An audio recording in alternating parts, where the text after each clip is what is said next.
जय हिंद साथियों, स्वागत है आपको आपके परिवार प्रदीप कुमार मैथ्स क्लासेस में। आशा करते हैं कि आप पिछले वीडियो को देख कर आए होंगे जिसमें हम लोग प्रश्नावली 7.1 का क्वेश्चन नंबर 1 से लेकर 10 तक हम लोग पूरा देख लिए थे। ठीक है, तो आज की क्लास में हम लोग प्रश्नावली 7.2 स्टार्ट करेंगे। अब प्रश्नावली 7.2 को देखने के लिए कुछ फॉर्मूला को हमको समझना पड़ेगा ताकि क्वेश्चन को हम आसानी से कर सकें। ठीक है, तो चलिए हम लोग स्टार्ट करते हैं। सबसे पहला फॉर्मूला होता है विभाजन सूत्र। विभाजन सूत्र जिसको हम लोग सेक्शन फॉर्मूला कहते हैं। सेक्शन फॉर्मूला, चलिए देखिए ये होता क्या है। जैसे कि मान लीजिए ये दो बिंदु हम ले लेते हैं, इस बोर्ड पे हम दो बिंदु ले लेते हैं। इस बिंदु का नाम ए दे दे रहे हैं और इस बिंदु का नाम बी दे दे रहे हैं। अब जैसे ही बिंदु ए और बिंदु बी को मिलाएंगे तो एक रेखाखंड बना ए बी। बिंदु ए और बिंदु बी को मिलाएंगे तो एक रेखाखंड बना जिसका नाम क्या है, हमारा ए बी नाम। ठीक है, अब इस ए बी रेखाखंड को कोई तीसरा बिंदु या कोई लाइन दो भागों में बांट देता है। जैसे मान लीजिए यहाँ पे कोई बिंदु सी ले लेते हैं, कोई लाइन आया है ऐसे करके, इसको दो भागों में बांट चुका है। अब इस बिंदु का नाम हम सी दे दिए। कोई लाइन आया और इस ए बी रेखाखंड को कितने भागों में बांट दिया, दो भागों में बांट दिया। तो जब भी किसी रेखाखंड को कोई दूसरा रेखा या कोई दूसरा बिंदु विभाजित करता है तो उस बिंदु को निकालने के लिए, बीच वाले बिंदु को निकालने के लिए हम लोग वहाँ पे विभाजन सूत्र अप्लाई करते हैं। अब जैसे कि बिंदु ये एक बिंदु है, बी भी एक प्रकार का बिंदु है। तो इसका कोऑर्डिनेट मान लीजिए ये वाला x1 है कॉमा y1, इसका कोऑर्डिनेट आपको दिया रहेगा x1 y1 और इसके कोऑर्डिनेट को मान लेते हैं x2 या मान लेते हैं y2। ठीक है, तो जब भी किसी रेखाखंड को कोई बिंदु या कोई दूसरा लाइन उसे विभाजित करता है तो बीच वाले बिंदु को निकालने के लिए हम लोग विभाजन फॉर्मूला लगाते हैं, विभाजन सूत्र लगाते हैं। अब सी को हम कैसे पता करेंगे, क्योंकि सी जो है ना ए बी को विभाजित कर रहा है, तो किसी ना किसी अनुपात में बांट रहा होगा। अब कहिएगा अनुपात का मतलब क्या होता है। जैसे मान लीजिए ए बी का कुछ लंबाई रहा होगा, जैसे मान लेते हैं ए बी का, आपको समझाने के लिए मान लेते हैं ए बी का लंबाई 8 सेंटीमीटर रहा होगा। 8 सेंटीमीटर रहा होगा, ये जो बिंदु सी जो है ना, कुछ भाग इधर आ गया और कुछ भाग इधर आ गया होगा। जैसे मान लीजिए इधर 5 सेंटीमीटर आ गया होगा, ऐसे भी आपको दिख रहा है ये लंबा है, और इधर मान लीजिए 3 सेंटीमीटर आ गया होगा। तो इसी हम कह देते हैं, इसी को हम 5 अनुपात क्या कह देते हैं, 3। अनुपात का मतलब बट्टा होता है। जैसे कि यहाँ देखिए 5 बट्टा 3 करिएगा तो चूंकि 5 से 3 कट नहीं पाएगा, अर्थात इतना ही कराया जाएगा 5। इस बट्टा को हम अनुपात का नाम दे देते हैं ऐसे करके।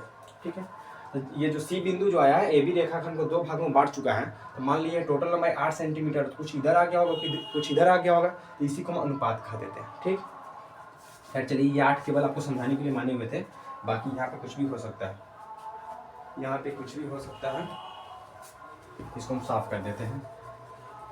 ठीक है, जब भी किसी रेखाखंड को कोई बिंदु या कोई रेखा दो भागों में बांट देता है तो बीच वाले बिंदु को निकालने के लिए हम विभाजन सूत्र लगाते हैं। ठीक है, विभाजन सूत्र होता क्या है उसको बढ़िया समझते हैं। तो जैसे कि ये बिंदु सी जो है इसको दो भागों में बांट रहा है, तो किसी न किसी अनुपात में बांट रहा होगा। तो इस अनुपात को भी मान लेते हैं, इधर m होगा, इधर m भाग होगा और इधर n भाग होगा। अनुपात भी आपको क्वेश्चन में दिया रहेगा।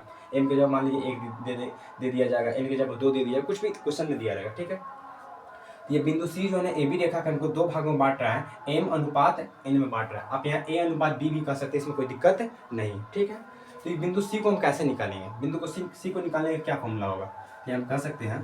तो ये सी बिंदु को निकालने के लिए फॉर्मूला होता है, क्या होता है, mx2 mx2 m को x2 के साथ गुना करें, mx2 प्लस n x1 बट्टा होता है m प्लस n कॉमा होता है m y2 plus n y1 बटा होता है m प्लस n होता है। ठीक है, तो जब भी किसी रेखाखंड को कोई बिंदु क्या करे, उसे दो भागों में बांट दे, m अनुपात n में, कोई ना कोई अनुपात में बांटेगा, तो उस बिंदु को निकालने के लिए फॉर्मूला आपको अप्लाई करना है। उसी बिंदु को विभाजन बिंदु कहते हैं। वो बिंदु को निकालने का फॉर्मूला होता है mx2 प्लस nx1 बटा m plus n comma my2 plus ny1 बटा m प्लस n होता है। ठीक है, जैसा कि आपको दिख रहा होगा कि जो बिंदु सी जो है ना ए बी को अंदर से काट रहा है, अंदर से विभाजित किया है, इसीलिए इस फॉर्मूला को हम आंतरिक विभाजन फॉर्मूला कहते हैं। ये जो सूत्र है इसको आंतरिक विभाजन सूत्र कहते हैं। ठीक है, और एक तो बाहरी विभाजन सूत्र भी होता है। उसके लिए क्या होता है, सिंपल ऐसे आप देख लीजिए, इसको हम आंतरिक कहते हैं, आंतरिक विभाजन सूत्र। यहाँ कह सकते हैं ये वाला आंतरिक फॉर्मूला होता है। ये याद रखिएगा, ये फॉर्मूला है कि जब भी किसी रेखाखंड को कोई बिंदु दो भागों में बांटता है और m अनुपात n में बांटता है, तो बीच वाले बिंदु को निकालने के लिए फॉर्मूला लगाना है mx2 प्लस nx1 बटा m plus n comma my2 plus ny1 बटा m प्लस n। ठीक है, चलिए तो जैसा कि आपको दिख रहा है ये अंदर से काट रहा है, इसलिए इसको हम आंतरिक विभाजन सूत्र कहते हैं। इसको हम कहते हैं आंतरिक विभाजन सूत्र। ठीक है, आंतरिक विभाजन सूत्र। ठीक है, ये होता है आंतरिक विभाजन सूत्र। और दूसरा क्या होता है, बाहरी विभाजन सूत्र भी होता है। जैसे कि मान लीजिए बिंदु ए है, यहाँ लिख लेते हैं हम लोग बाह्य विभाजन सूत्र। बाह्य विभाजन सूत्र, इसको बी मान ले रहे हैं यहाँ पे। इसका पॉइंट आपको दिया रहेगा x1 y1 कुछ भी दिया रहेगा यहाँ पे, इसको मान लेते हैं x2, यहाँ पे y2 मान लेते हैं। ठीक है, अब होता क्या है कोई बिंदु C जो है ना, इसको अंदर से ना काट कर इसको काल्पनिक रूप से काटता है, बाहर से काटता है। जैसे मान लीजिए कोई बिंदु C यहाँ पे इसको बांट रहा है, दो भागों में बांट रहा है, बट अंदर से नहीं काटा, बाहर से काटा है, मतलब कि रियल में नहीं काटता है। नहीं, देखिए गाँव समाज में होता है क्या है कि एक आदमी होता है सीधे डायरेक्ट रूप से झगड़ा करवाता है, एक तो चढ़ा कर झगड़ा करवाता है। ठीक है, वही वाला बात है यहाँ पे। सी जो है ना डायरेक्ट रूप से नहीं काट रहा है, इनडायरेक्ट रूप से काट रहा है, तो इसको बाह्य विभाजन सूत्र कहते हैं। यहाँ पे सी को निकालने का फॉर्मूला क्या होता है, ये भी मान ले रहे इधर m अनुपात n में बांट रहा है। यहाँ पे सी को निकालने का फॉर्मूला जो होता है सेम रहता है, खाली माइनस आ जाता है, यानी हो जाएगा mx2 माइनस nx1 बटा m minus n comma my2 minus ny1 बटा हो जाता है m माइनस n हो जाता है। ठीक है, mx2 माइनस nx1 बटा m minus n, my2 minus ny1 बटा m माइनस n होता है। फॉर्मूला पूरा एज इट इज सेम रहेगा, बट केवल साइन चेंज हो जाए, जहाँ जहाँ प्लस था वहाँ वहाँ माइनस कर देना। ठीक, तो जब भी किसी रेखाखंड को कोई बिंदु सी या कोई लाइन आकर उसके विभाजित उसे m अनुपात n में बांट दे, तो बीच वाले बिंदु को निकालने के लिए ये फॉर्मूला को अप्लाई करना है। हाँ, अब बात आता है क्वेश्चन में कि सर ये आंतरिक विभाजन सूत्र लगाना है या फिर बाहरी विभाजन सूत्र लगाना है। तो अगर क्वेश्चन में कुछ भी नहीं बोले, सीधे कह दिया जाए कि दो बिंदुओं को मिलाने वाली रेखाखंड को कोई बिंदु सी जो है ना m अनुपात n में बांटता है, तो उस बिंदु को ज्ञात करिए, तो वहाँ पे हम आंतरिक ही समझेंगे। क्योंकि यदि आपसे बाहरी निकलवाना रहेगा तो क्वेश्चन में वर्णन किया रहेगा कि बाहरी आपको निकालना है। ठीक है, लेकिन अगर कुछ भी नहीं कहा जाता है, सीधे कह दिया जाता है विभाजित करता है, तो वहाँ पे आपको आंतरिक विभाजन सूत्र ही लगाना है। ज़्यादातर हम इसी फॉर्मूला का यूज करेंगे। अगर किसी क्वेश्चन में, स्पेसिफिक क्वेश्चन में कहा गया कि बाहरी रूप से विभाजित हो रहा है, तो ये वाला फॉर्मूला अप्लाई करेंगे, नहीं तो ये वाला फॉर्मूला अप्लाई कभी भी नहीं करेंगे। ठीक, तो चलिए इसको आप नोट करिए जल्दी। चलिए तो इसे हम साफ कर देते हैं।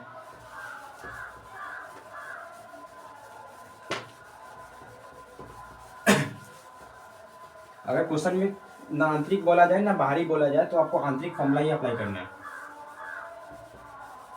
और एक और फॉर्मूला होता है, मिड पॉइंट फॉर्मूला होता है, मध्य बिंदु सूत्र होता है। वो क्या होता है उसको भी हम लोग बढ़िया समझ ले रहे हैं।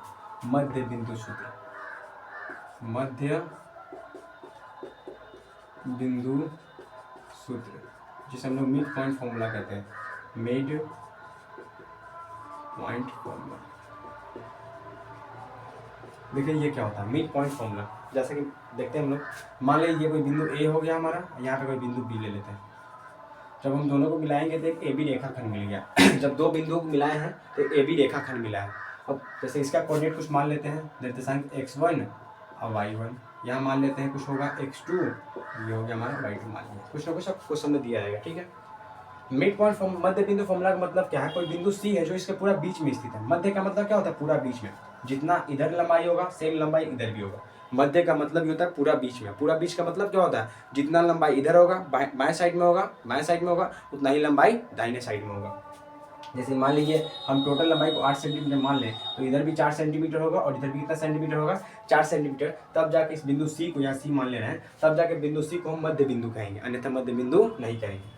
ये 4 केवल आपको समझाने के लिए माने और कुछ नहीं। ठीक है, तो मध्य बिंदु फॉर्मूला का मतलब क्या होता है, यदि कोई किसी ए बी रेखाखंड को कोई बिंदु सी जो है ना बराबर भागों में बांटता है, बराबर भागों में बांटता है, अर्थात जितना इधर होगा उतना ही इधर होगा। कहने का मतलब इधर यदि 4 है तो इधर भी 4 है, इधर यदि 8 है तो इधर भी कितना होगा, 8 होगा। तो जब भी इसका अनुपात निकालिएगा 8/8 करिएगा तो अनुपात क्या आता है, 1:1 आता है।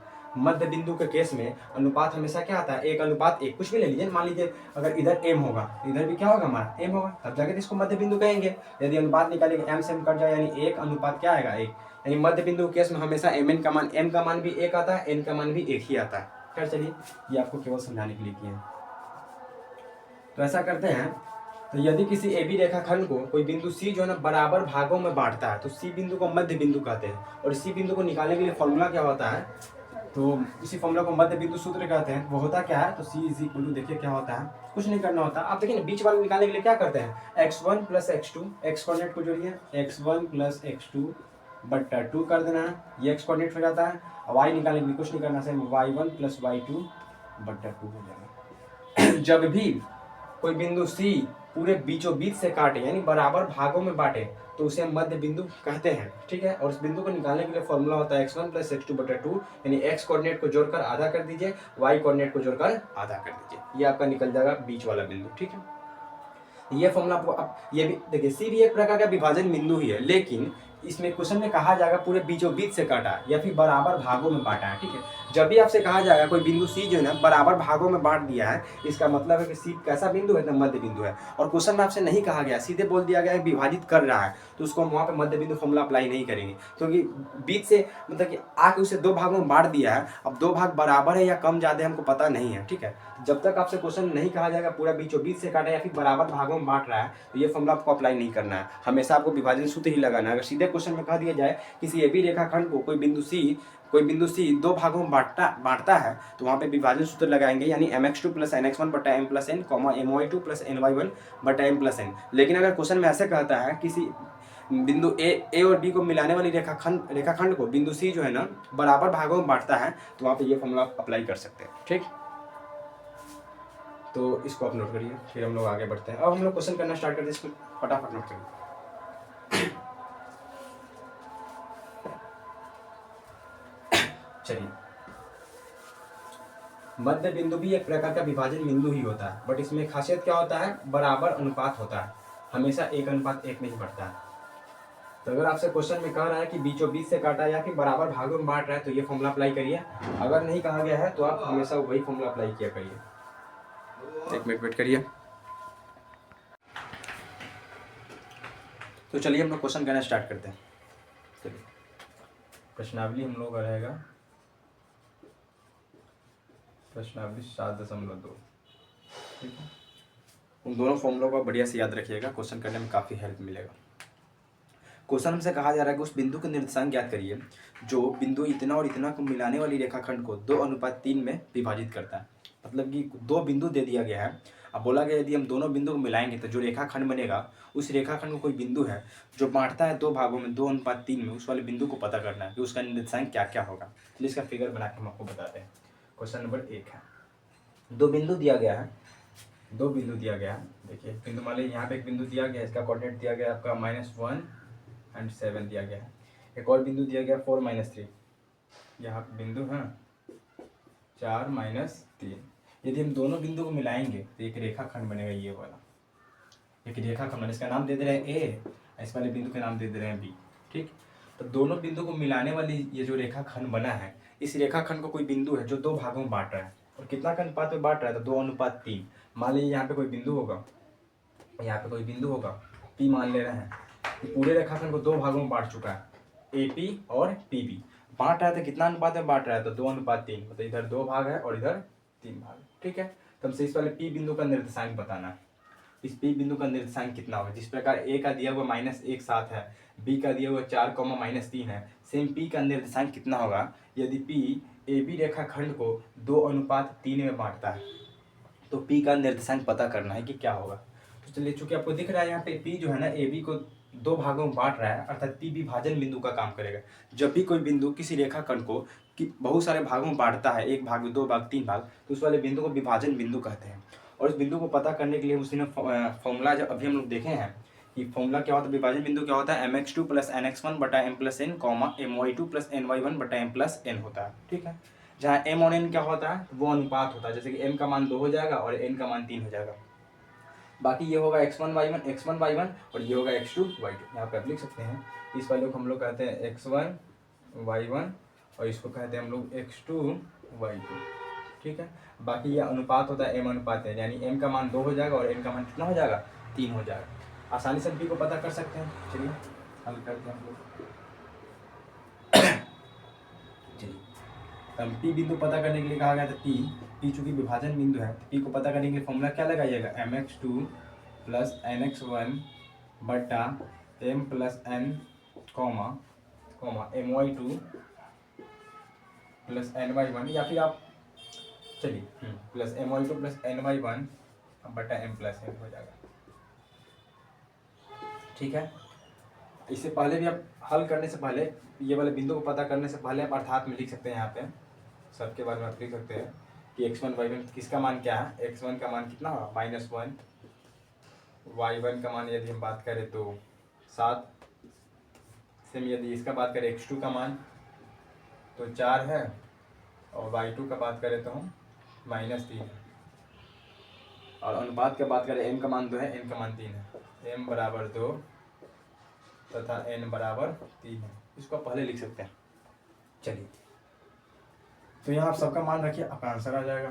n का मान 2 है, 2 इंटू x2 का मान 4 प्लस n का मान 3 है, 3 x1 का मान ये रहा आपका -1, माइनस में इसलिए ब्रैकेट लगा के लिखिए, बटा m प्लस n करना है, यानी 2 + 3 करिए। फॉर्मूला आपको बढ़िया से पता होना चाहिए। फिर m यानी 2 इंटू, बीच में इंटू ही होता है जब भी कहीं पे लिखा हुआ है एक्स वाई, इसका मतलब होता है x गुना y लिखा हुआ है, ठीक। तो m का मान आपका 2 दिया गया, y2 का बात करिए तो -3 है, प्लस n का मान 3 है, इंटू y1 का मान यदि बात करिए तो आपका 7 है, बटा m प्लस n यानी 2 + 3 कर दीजिए, ठीक है। इसको हल कर लीजिए, 4 दूना आपका 8 हो जाएगा, प्लस माइनस माइनस 3 एकम 3 बटा 2 3 5 हो जाएगा, जोड़िएगा तो कॉमा, ये आपका हो जाएगा प्लस -6 और प्लस 3 7 21 हो जाएगा बट्टा 5, ठीक है। यहाँ देखिए 8 में से 3 घटेगा तो 5 हो जाएगा बट्टा 5, और यहाँ पे घटा 21 में 6 घटेगा तो 15 हो जाएगा, बट्टा में 5 होगा।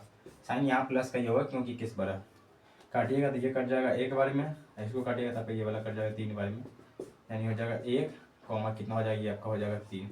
बहुत बच्चा क्या करता है कि इसको इससे काट देता है, बीच में गुना नहीं लगा हुआ है, कॉमा ये अलग है और ये अलग है, यानी आपका आंसर आ जाएगा 1,3। यानी ये जो विभाजन बिंदु P है इसका निर्देशांक क्या होगा, तो 1,3 होगा। इस क्वेश्चन को आप नोट करिए फटाफट।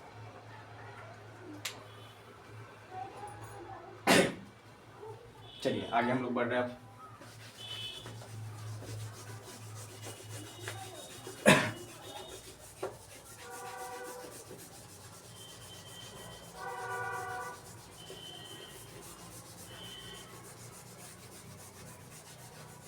किसी भी प्रकार का कोई दिक्कत हो तो वीडियो के नीचे आप कमेंट किया करिए।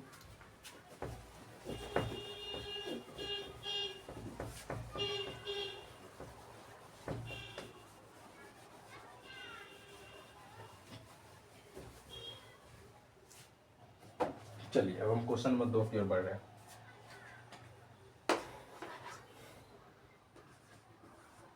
ध्यान समझिएगा। क्वेश्चन नंबर 2 में कहा गया है कि बिंदु इतना और इतना को मिलाने वाली जोड़ने वाले रेखाखंड को समत्रिभाजित करने वाले बिंदुओं का निर्देशांक ज्ञात करना है। 2 बिंदु दिया गया है, यदि हम दोनों को मिलाएंगे तो एक रेखाखंड बनेगा, और हमसे कहा गया है यदि उस रेखाखंड को समत्रिभाजित मतलब 3 भागों में बांटने वाले बिंदुओं का निर्देशांक पता करिए। मतलब उस बिंदु का निर्देशांक पता करना है जो उस रेखाखंड को 3 भागों में बांटता है। जैसे इसका फिगर बनाते हैं, 2 बिंदु दिया गया है, चूंकि हम जानते हैं यदि 2 बिंदु को मिलाएंगे तो हमारा एक रेखाखंड प्राप्त होगा। तो चलिए इसका फिगर बनाते हैं हम लोग। एक बिंदु ये दिया हुआ है, इसका निर्देशांक दिया हुआ 4 - 1, और एक और बिंदु दिया गया यहाँ पर -2 और -3, ठीक है। यदि हम दोनों बिंदु को मिलाएंगे तो ये एक रेखाखंड प्राप्त होगा। चलिए नाम दे देते हैं ए और यहाँ पे नाम दे देते हैं बी। अब नाम कुछ भी दे सकते हैं, ठीक है। इस ए बी रेखाखंड को 3 भागों में बांटने वाले बिंदुओं का निर्देशांक ज्ञात करना है। उन बिंदुओं का निर्देशांक पता करना है जो इस पूरे रेखाखंड को 3 भागों में बांटता है। तो आप इमेजिन करिए, सोचिए इस रेखाखंड को 3 भागों में बांटने के लिए कितने बिंदुओं की जरूरत पड़ेगा। जैसे मान लीजिए एक बिंदु ले लीजिए यहाँ पे, यदि मान लीजिए यहाँ पे कोई पी नाम का बिंदु ले लिए, तो देखिए तो ये पी बिंदु जो है ए बी रेखाखंड को कितने भागों में बांट रहा है, तो एक भाग ए पी है और दूसरा भाग पी बी है। अभी 2 भागों में बटा हुआ है। चूंकि हमको 3 भागों में बांटने के लिए कहा गया समत्रिभाजित, सम मतलब समान होता है और त्रिभाजित मतलब 3 भागों में, ठीक। तो अगर एक बिंदु ले तो ये ए बी रेखाखंड 2 भागों में ही बट रहा है। यानी एक और बिंदु लेकर देखते हैं, मान लीजिए यहाँ पे क्यू बिंदु ले रहे हैं। अब देखिए कितना भाग बन चुका है, 1 2 3, अर्थात अब 3 भाग हो चुका है। अर्थात इस ए बी रेखाखंड को समत्रिभाजित करने के लिए हमको 2 बिंदु का जरूरत पड़ेगा। एक बिंदु P ले लिए हैं और एक बिंदु Q ले लिए। नाम आप कुछ भी रख सकते हैं, यहाँ पे नाम रखने में कोई दिक्कत नहीं है। अर्थात ए बी रेखाखंड को 3 भागों में बांटने के लिए हमको 2 बिंदु का जरूरत पड़ेगा। एक P लिए है और एक Q लिए है। वही 4 भाग बोलता तो एक और बिंदु लेना पड़ता है, यानी 3 बिंदु का जरूरत पड़ता है, ठीक है। चलिए तो अर्थात हमसे P का निर्देशांक पूछा गया है और Q का निर्देशांक हमसे पूछा गया है, ठीक है। अब निर्देशांक पता निकालने के लिए विभाजन बिंदु निकालने के लिए, चूंकि ये विभाजित कर रहा है ये भी विभाजित कर रहा है, तो विभाजन बिंदु निकालने के लिए आपको x1 y1 का मान पता होना चाहिए, x2 y2 का मान पता होना चाहिए, और साथ में अनुपात पता होना चाहिए कि किस अनुपात पे बांट रहा है। mn का मान पता होना चाहिए। तो ना हमको पी का अनुपात पता है कि ए बी को कितना भाग में बांट रहा है, और न क्यू का पता है। तो सबसे पहले हमको अनुपात पता करना पड़ेगा, बिना अनुपात का हम आंसर नहीं पता कर सकते हैं। खैर चूंकि क्वेश्चन में एक वर्ड बोला गया सम त्रिभाजित, सम का मतलब समान, यानी बराबर 3 भागों में बांटने वाले बिंदु का निर्देशांक ज्ञात करना है। ठीक, अर्थात ये तीनों पार्ट बराबर, जितना इसका लंबाई होगा उतना ही लंबाई इसका भी, उतना ही लंबाई इसका भी है। तो कहने का मतलब कह सकते हैं, अगर पी के लिए देखिएगा तो पी के इधर साइड में कितना हिस्सा, एक पार्ट है, और इधर कितना पार्ट है, तो एक पार्ट दो पार्ट, अर्थात पी के लिए अनुपात बात करें तो इधर में एक हिस्सा है और इधर में 1 2 दो पार्ट है, यानी पी के लिए अनुपात क्या हो जाएगा, 1:2। यदि हम क्यू का बात करें तो क्यू के लिए अनुपात क्या होगा, इस साइड में देखिएगा तो 1 2 दो पार्ट है, मतलब दो हिस्सा है अनुपात, इधर देखिए तो कितना पार्ट है, एक पार्ट है। आप ऐसे करके देख सकते हैं, क्योंकि सम बोला गया, समान वर्ड बोला गया है। समान वर्ड कहने का मतलब मान लीजिए टोटल का लंबाई 3 रहा होगा, हम आपको समझाने के लिए मान ले रहे हैं, टोटल की लंबाई 3 रहा होगा, अर्थात एक इसके पास जाएगा, एक इसके पास जाएगा, एक इसके पास जाएगा। तो इसका लंबाई, ये वाला पार्ट की लंबाई की बात करिएगा तो 1 है, और इधर के लंबाई की बात करिएगा तो 1 और 1 2 है। सेम इसके लिए बात करें तो इधर 2 हो गया और इधर 1 हो गया। तो ऐसे आप अनुपात पता कर सकते हैं। तो देख सकते हैं पी का भी अनुपात पता चल चुका है, 1:2। पी जो है ना ए बी को रेखाखंड को इधर 1 और इधर 2 है, और क्यू जो है ना 2:1 में बांट रहा है। चूंकि x1 y1 का मान भी पता है और x2 y2 का मान भी पता है, तो हम पी को भी आसानी से निकाल सकते हैं और बिंदु क्यू को भी आसानी से पता कर सकते हैं विभाजन बिंदु फॉर्मूला का यूज करके। तो चलिए निकालते हैं हम लोग। चलिए पहले आप किसी को पता कर सकते हैं, या तो पहले पी को पता कर सकते हैं या फिर क्यू को पता कर सकते हैं। दोनों के लिए फॉर्मूला सेम लगेगा, इसके लिए एम एन का मान ये रखेंगे और इसके लिए एम एन का मान ये रखेंगे। x1 y1 x2 y2 same रहेगा दोनों के लिए, क्योंकि पी भी ए बी रेखाखंड को ही बांट रहा है और क्यू भी ए बी रेखाखंड को ही बांट रहा है। ठीक है, अर्थात दोनों के लिए x1 y1 और x2 y2 का मान सेम रहेगा। ठीक है, तो चलिए पहले बिंदु पी के लिए काम कर ले रहे हैं। बिंदु पी के लिए, बिंदु पी के लिए अगर बात करें तो m/n बात करें, mn का मान तो कितना हो जाएगा, 1:2। पी के लिए m का मान 1 होगा, n का मान 2 होगा, यानी m/n किसके बराबर होगा, 1:2। इसीलिए यदि हम पी निकालने की बात करते हैं, P is equal to, formula तो वही रहेगा, क्या होता है फॉर्मूला, mx2 प्लस nx1 बटा m प्लस n होता है, कॉमा my2 प्लस ny1 बटा m प्लस n होता है। ठीक है, चलिए मान रखिए m का मान 1 है, x2 का मान, ठीक है, ये आपका रहता है x1 y1 और ये रहता है आपका x2 y2। ठीक है, तो x2 का मान -2 है, प्लस n का मान 2 है, x1 का मान 4 है, बटा m प्लस n करना, यानी 1 + 2 होगा, कॉमा लगाइए।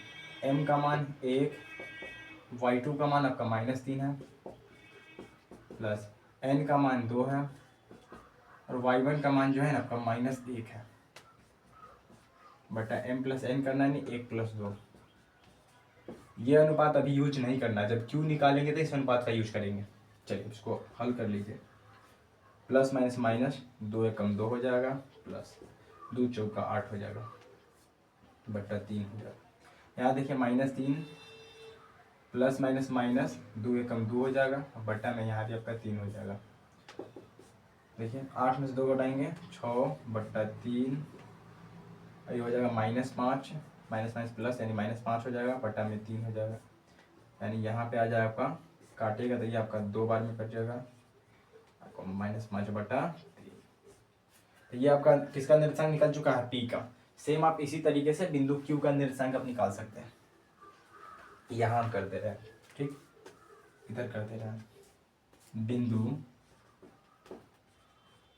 अब लिख लीजिए, अब बिंदु क्यू के लिए, क्यू के लिए सेम m/n जो हो जाएगा, कितना हो जाएगा, 2:1 लेंगे आप, यानी m का मान अब 2 होगा, n का मान 1 होगा।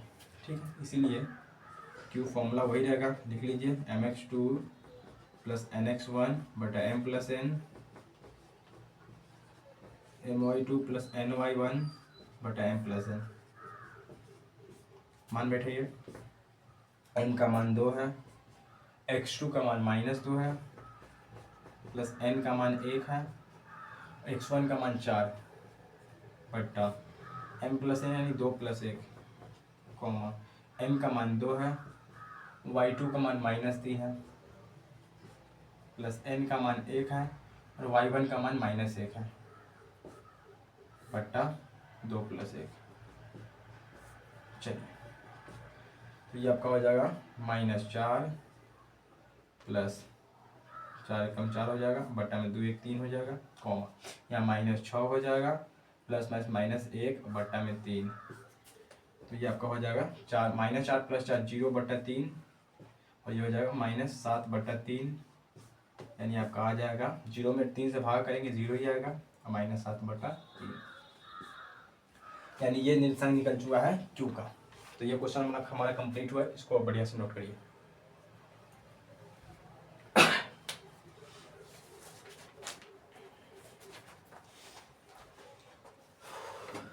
चलिए इसको साफ कर दे रहे हैं।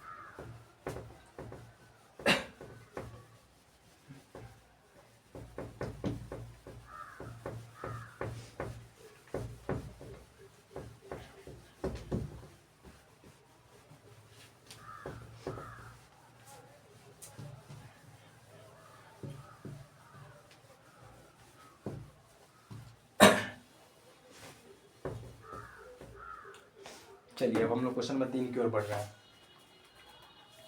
क्वेश्चन नंबर 3 में कहा गया है, बगल में फिगर भी इसका दिया गया है, फिगर को भी बोर्ड को बनाएंगे ताकि आप अच्छी तरह समझ सकें। 3 में कहा गया आपके स्कूल में खेलकूद क्रियाकलाप आयोजित करने के लिए एक आयताकार मैदान ABCD में चूने से परस्पर 1 मीटर की दूरी पर पंक्तियां बनाई गई। स्कूल में कहने का मतलब खेलकूद क्रियाकलाप आयोजित करने के लिए एक आयताकार मैदान बनाया गया, ठीक है। उस आयताकार मैदान में क्या किया गया है कि 1-1 मीटर की दूरी पर पंक्ति बनाया गया, लाइन बनाया गया, ठीक। AD के अनुदिश 1 मीटर की दूरी पर 100 गमले रखे गए हैं।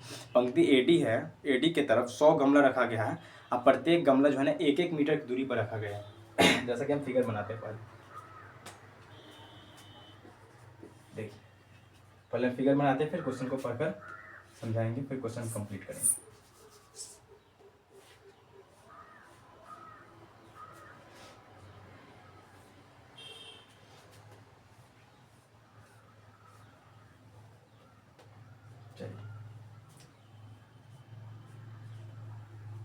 देखिए, नाम दिया गया A, यहाँ पे B दिया गया है, इधर चलिए ऐसे कर दे रहे हैं, यहाँ C कर दिया गया है और इस बिंदु का नाम यहाँ पे D कर दिया गया।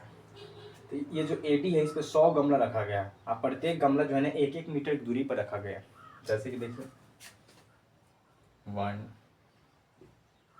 2 3 4 5 6 7, इस प्रकार गमला रखा गया है, टोटल 100, ठीक है।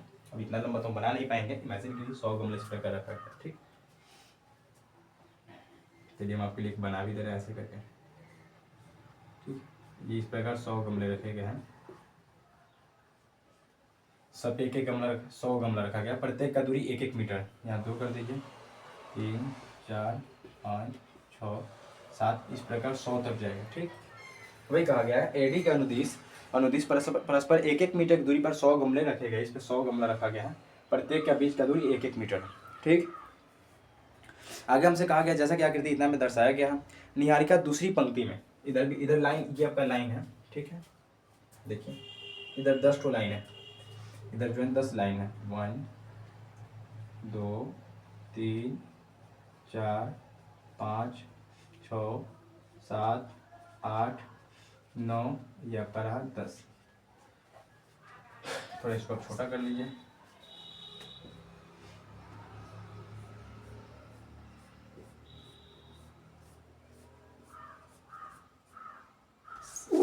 चलिए यहाँ पे हम सी करते हैं, ठीक है। तो 10 पंक्ति बनाया गया है। लेकिन निहारिका नाम की कोई लड़की है, जो निहारिका दूसरी पंक्ति में AD के 1/4 भाग के बराबर दौड़ती है। अगर AD का टोटल लंबाई की बात करें तो कितना हो जाएगा, 100 गमला रखा गया, प्रत्येक गमला के बीच 1-1 मीटर की दूरी है, अर्थात पूरा AD का लंबाई आपका 100 मीटर हो जाएगा, ठीक है। तो निहारिका नाम की लड़की है जो दूसरी पंक्ति में, तो इस वाले लाइन में दौड़ती है, इस प्रकार लाइन बनाया गया है, ऐसे करके देखिए,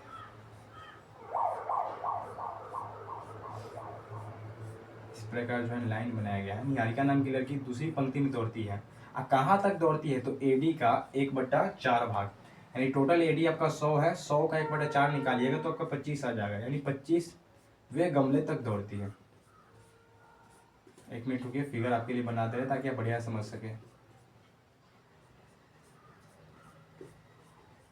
क्योंकि एक बार बढ़िया समझ लीजिएगा तो आप कम समय में खुद से कर सकते हैं। इसलिए फर्स्ट टाइम कर रहे हैं तो आप टाइम देकर बढ़िया से करिए ताकि सेकेंड टाइम करने में टाइम ना लगे।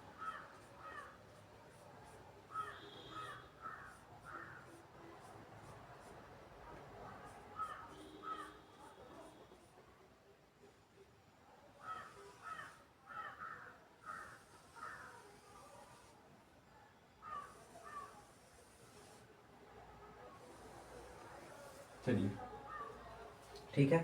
तो निहारिका नाम की लड़की दूसरी पंक्ति में एडी का यानी टोटल 100 का 1/4 भाग दौड़ती है। अर्थात देखिए निहारिका नाम की लड़की जो है दूसरी पंक्ति में दौड़ रही है, अर्थात एक्स का मान तो 2 हो जाएगा, क्योंकि जानते हैं एक्स का मान देखने के लिए हमको एक्स अक्ष पे देखना पड़ता है, क्योंकि ये वाला एक्स अक्ष का काम करेगा और ये वाला वाई अक्ष का काम करेगा।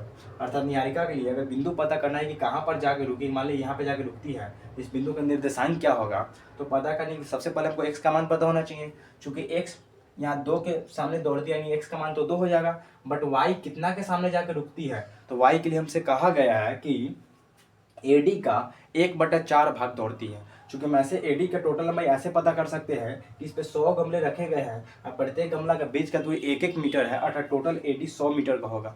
अर्थात 100 मीटर के यदि 1/4 निकालेंगे तो 25 मीटर आएगा। अर्थात एडी के मान लीजिए कहीं पे जाएगी, यहाँ पे जाएगा 25 पुर जाएगा, वहाँ पे रुक जाएगी। ठीक, तो देखिए पहले हल करते हैं। देखिए यहाँ पहले क्वेश्चन समझिए। बराबर दौड़ती है और वहाँ एक हरा कलर का झंडा गाड़ देती है, कहीं पे जाती है, यहाँ पे दूसरी पंक्ति में दौड़ते दौड़ते वहाँ रुक कर वहाँ हरा कलर का झंडा गाड़ दे रही है। आगे कहा गया हमसे कि प्रीत 8वीं पंक्ति में, प्रीत नाम की कोई लड़की है या फिर लड़का होगा, कुछ भी हो सकता है, प्रीत नाम का कोई लड़की या लड़का है जो 8वीं पंक्ति में दौड़ते दौड़ते जाती है और वो एडी का 1/5 भाग के बराबर दौड़ती है। वो कहाँ तक दौड़ती है, तो टोटल एडी का 1/5 भाग जहाँ भी फुटता है वहाँ रुक कर और वहाँ पे वो वहाँ पे लाल कलर का झंडा गाड़ देती है। तो क्वेश्चन में हमसे पूछा गया दोनों झंडा के बीच का दूरी, ये कहीं यहाँ पे झंडा गाड़ देती है कहीं और ये भी कहीं यहाँ पे झंडा गाड़ देती है, तो दोनों झंडा के बीच का दूरी पूछा गया।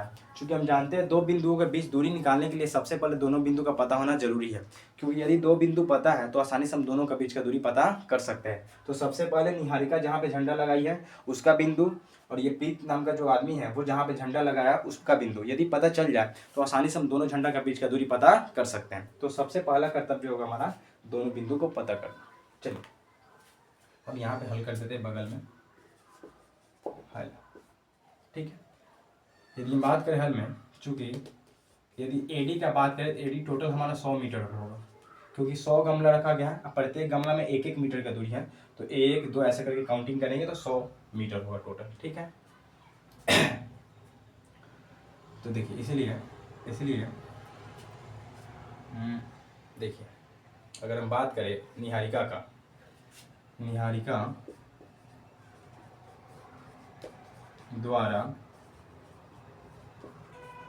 द्वारा एडी का ऐसे नहीं लिखे निहारिका द्वारा एडी का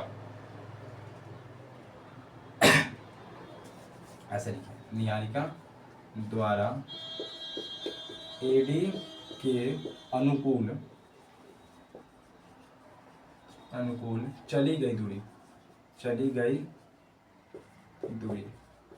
हम सबसे पहले ये पता करेंगे कि निहारिका एडी के कहाँ तक जाती है, यहाँ जाकर रुकती है, यहाँ जाकर ये पता करेंगे। वही लिख लिया, इसीलिए निहारिका द्वारा एडी के अनुकूल चली गई दूरी। कैसे पता करिएगा, तो हमसे क्वेश्चन में कहा गया निहारिका एडी का कितना चलती है, तो एडी का 1/4 भाग दौड़ती है।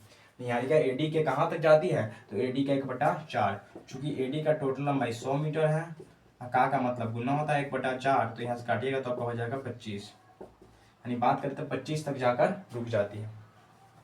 इसीलिए अगर निहारिका का हम बिंदु पता करें, निहारिका का बिंदु क्या हो जाएगा आपका, तो x का मान तो 2 होगा, और y का मान 25 हो जाएगा, क्योंकि 25 पे जाकर रुकती है। मान लीजिए यहाँ 25 है, y का मान देखने के लिए y के सामने देखते हैं कितना है, तो 25 आएगा, y का मान 25। ठीक है, मान लीजिए यहाँ पे निहारिका नाम की लड़की दौड़ते दौड़ते जाती है, यहाँ पे कहीं इसका उड़ जाता है, इसका बिंदु है 2 और y का मान 25, क्योंकि 25 तक दौड़ती है। ठीक है, तो निहारिका का बिंदु पता चल चुका है। सेम हम प्रीत का बिंदु पता करेंगे। फिर प्रीत द्वारा एडी के अनुकूल चली गई दूरी। तो ये एडी का 1/5 तक चलती है। प्रीत जो है ना एडी का टोटल एडी का 1/5 भाग चलती है, यानी एडी का मान तो 100 है, का मतलब गुना होता है 1/5 है, यहाँ से काटिएगा तो आपका हो जाएगा 20। इसीलिए यदि हम प्रीत का बिंदु पता करें तो प्रीत का क्या हो जाएगा, x का मान तो 8 होगा क्योंकि 8वीं पंक्ति में दौड़ रही है वो, और y का मान 20 हो जाएगा। ठीक, तो 8वीं पंक्ति में दौड़ रही, यहाँ पे कहीं इसका मान लीजिए, यहाँ पे कहीं इसका पूरी जगह p दे दे नाम। चलिए, तो यहाँ पे हो जाएगा 8,20। जैसा कि आपको दिख रहा है यहाँ पे n लिख देना है। ठीक है, जैसा कि आपको दिख रहा है निहारिका का भी बिंदु पता चल चुका है, प्रीत का भी बिंदु पता चल चुका है, तो आसानी से हम दूरी सूत्र लगाकर दोनों के बीच का दूरी पता कर सकते हैं वाला। ठीक, चलिए, तो इसीलिए क्वेश्चन में हमसे दूरी पूछा गया है। ठीक है, जब तक हम दोनों बिंदु पता नहीं करते तब तक हम दूरी आसानी से नहीं निकाल पाएंगे। ठीक है, इसलिए सबसे पहले हम दोनों का बिंदु पता कर लिए। ठीक है, अब आसानी से हम NP निकाल सकते हैं, इसीलिए अब NP। ठीक है, यहाँ पे भी एक झंडा लगा देती है। चलिए इधर का कैसे कर दे रहे हैं। ठीक है, और यहाँ पे भी एक ये झंडा लगाती है, ये हरा कलर का झंडा लगाते हैं, यहाँ पे ये लाल कलर का झंडा लगाती है, दोनों झंडे का बीच का दूरी पूछा गया। ठीक, चलिए, तो NP निकालने के लिए दूरी सूत्र लगाइए। रूट अंडर, दूरी सूत्र क्या होता है, root under x2 minus x1 का whole square plus y2 minus y1 का होल स्क्वायर। ऐसा नहीं होना चाहिए कि आप विभाजन सूत्र पढ़ रहे हैं, मध्य बिंदु सूत्र पढ़ रहे हैं तो आप दूरी सूत्र को भूल जाइए, पीछे के फॉर्मूला को भी याद रखिए, जो कि हम 7.1 में बढ़िया से देखे थे इसके बारे में। Root under x2 minus x1 का whole square plus y2 minus y1 का होल स्क्वायर। मान बैठिए, x2 का मान x1 y1 ये होता है x2 y2, x2 का मान 8 है, x1 का मान 2 है का होल स्क्वायर प्लस y2 का मान 20 है, y1 का मान 25 है इसका होल स्क्वायर। यहाँ देखिए 8 में से 2 जाएगा 6 हो जाएगा, 6 का स्क्वायर कितना हो जाएगा 36 प्लस, यहाँ देखिए 20 में से 25 घटाएंगे तो -5 आ जाएगा। यहाँ भी आप चलिए ऐसे लिख देते हैं, 8 में 2 घटेगा 6, 6 का स्क्वायर हो जाएगा यहाँ, तो ये आपका हो जाएगा 36 और ये हो जाएगा -5 का स्क्वायर करिएगा 25 आ जाएगा। यदि आप दोनों को जोड़िएगा तो आपका कितना आ जाएगा, 6 5 11 1 और 3 2 5 1 6 रूट 61 आ जाएगा। ठीक है, यानी दोनों झंडा का बीच का दूरी हो जाएगा रूट 61 मीटर हो जाएगा, तो चूंकि नहीं सीधे रूट 61 इकाई कह सकते हैं। ठीक है, इकाई कहिए। चलिए आगे पढ़िए, आगे हमसे क्या कहा गया, आगे भी हमसे कुछ पूछा गया क्या। ठीक है, क्या है आगे कहा गया कि यदि रश्मि को एक नीला झंडा इन दोनों झंडा को मिलाने वाली रेखाखंड के ठीक आधी दूरी पर गाड़ना है। रश्मि नाम की कोई लड़की है जो इन दोनों झंडा को मिलाने वाले ये जो रेखाखंड बना है, इस रेखाखंड के ठीक आधी दूरी पर गाड़नी है। आधी दूरी कहने का मतलब है, मान लीजिए दोनों झंडे का बीच का दूरी टोटल 8 सेंटीमीटर है, तो आधी दूरी कहने का मतलब है कि इधर भी 4 होना चाहिए, इधर भी 4 होना चाहिए, जहाँ पे पूरे को वहीं पे गाड़ना है, पूरे बीचों बीच में गाड़ना है। ठीक है, तो आप समझ गए होंगे पूरे बीचों बीच वर्ड आधी दूरी बोला गया है, अर्थात मध्य बिंदु फॉर्मूला अप्लाई करना पड़ेगा। ठीक है, और आगे बढ़ते हैं फिर देखेंगे हम लोग। तो रश्मि को इन दोनों झंडा को मिलाने वाली रेखाखंड के ठीक बीचों बीच में झंडा गाड़ना है, आधी दूरी पर गाड़ना है, इसका मतलब बीचों बीच ही। आधी करने का मतलब क्या है, टोटल यदि 8 होगा तो इधर भी 4 होना चाहिए, इधर भी 4 होना चाहिए, तो बीच में ही तो होगा। ठीक है, गाड़ना हो झंडा, नीला कलर का झंडा गाड़ना हो तो उसे अपना झंडा कहाँ गाड़ना चाहिए, यदि वो ठीक बीचों बीच में झंडा हलाना चाहती है तो उसे अपना झंडा कहाँ हलाना चाहिए, 5वीं पंक्ति में हलाना चाहिए, 6ठी पंक्ति में, कहाँ पर हलाना चाहिए, हमसे यही पूछा गया है। ठीक है, तो सबसे पहले दूसरा बिंदु पता कर लीजिए, बीचों बीच में कहा गया अर्थात वो मध्य में गाड़ना चाहती है, अर्थात उसके लिए मध्य बिंदु फॉर्मूला अप्लाई करिए। रश्मि नाम की कोई लड़की है।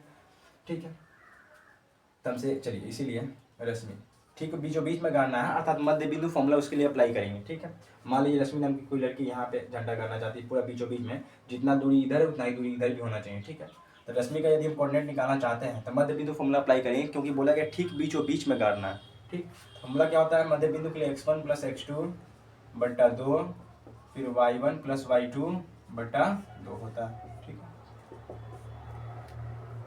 तो मान बैठिए x1 का मान 2 है, x2 का मान 8 है, 2 प्लस 8 बटा 2 कॉमा y1 y2 25 20 25 प्लस 20 बट्टा हो जाएगा आपका 2। ठीक है, तो ये आपका 8 2 10 बट्टा 2 हो जाएगा, तो ये आपका 45/2 हो जाएगा। ठीक है, तो यहाँ से यदि काटिएगा तो आपका x का मान 5 हो जाएगा, y का मान यदि इसको पूर्णांक में बदलिएगा तो कितना हो जाएगा आपका, चलिए 22.5 हो जाएगा, भाग करिएगा तो 22.5 हो जाएगा। ठीक है, 2 से यदि 45 में भाग करिएगा तो 22.5 हो जाएगा। ठीक है, यानी x का मान तो 5 होगा और y का मान कितना होगा, तो 22.5 होगा। चूंकि आप देखते आए x का मान हमको क्या बता रहा था, पंक्ति की संख्या बता रहा था, यहाँ x का मान 2 था अर्थात वो दूसरी पंक्ति में दौड़ रही थी। यहाँ पे x का मान 8 था अर्थात जो प्रीत नाम की जो लड़की थी या फिर लड़का था वो 8वीं पंक्ति में दौड़ रही थी। ठीक, सेम यहाँ पे x का मान 5 आया है अर्थात 10वीं किस पंक्ति में दौड़ेगी, तो 5वीं पंक्ति में। ठीक है, और y का मान 22.5 आया अर्थात AD का कितना चलेगी, तो AD के 22.5 तक चलेंगे। ठीक है, तो लिखेंगे अतः हमसे रश्मि का बिंदु नहीं पूछा गया था, हमसे ये पूछा गया है कि रश्मि को अपना झंडा कहाँ हलाना चाहिए। कहाँ हलाने का मतलब है किस पंक्ति में दौड़ेगी और वो कहाँ तक दौड़ेगी, हमसे ये बात पूछा गया। ठीक है, इसको बिंदु निकाल कर छोड़ना सही नहीं रहेगा, लिखेंगे अतः रश्मि अपना झंडा 5वीं पंक्ति में, x का मान पंक्ति की संख्या बता रहा है, झंडा 5वीं पंक्ति में 22.5 पर गाड़ेगी। ठीक, 5वीं पंक्ति में दौड़ना पड़ेगा और कहाँ तक दौड़ेगी, तो 22.5 तक दौड़ेगी। ठीक है, और वहां पे अपना नीला कलर का झंडा हला दी। हमसे क्वेश्चन इतना ही पूछा गया। पहला पूछा गया है ये क्या नाम था इसका, निहारिका और ये प्रीत, दोनों झंडा का बीच का दूरी जो कि यहाँ पे निकाल लिए हैं। सेकेंड में हमसे पूछा गया है यदि रश्मि नाम की कोई लड़की है जो उसको पूरा बीचों बीच में झंडा हलाना है तो वो अपना झंडा कहाँ गाड़ेगी, तो 5वीं पंक्ति में 22.5 पे गाड़ेगी। ठीक, तो ये भी हमारा आंसर आ चुका है। ठीक है, तो आज के क्लास को हम यहीं पे समाप्त करते हैं, क्योंकि अगर और क्वेश्चन देखेंगे वीडियो काफ़ी लंबा बन जाता है। अब बहुत बच्चा लंबा वीडियो को देखना नहीं चाहता। ठीक है, इसीलिए इस क्लास में हम 3 ही वीडियो क्वेश्चन रहने देते हैं, अगले क्लास में आगे कंटिन्यू करेंगे। धन्यवाद।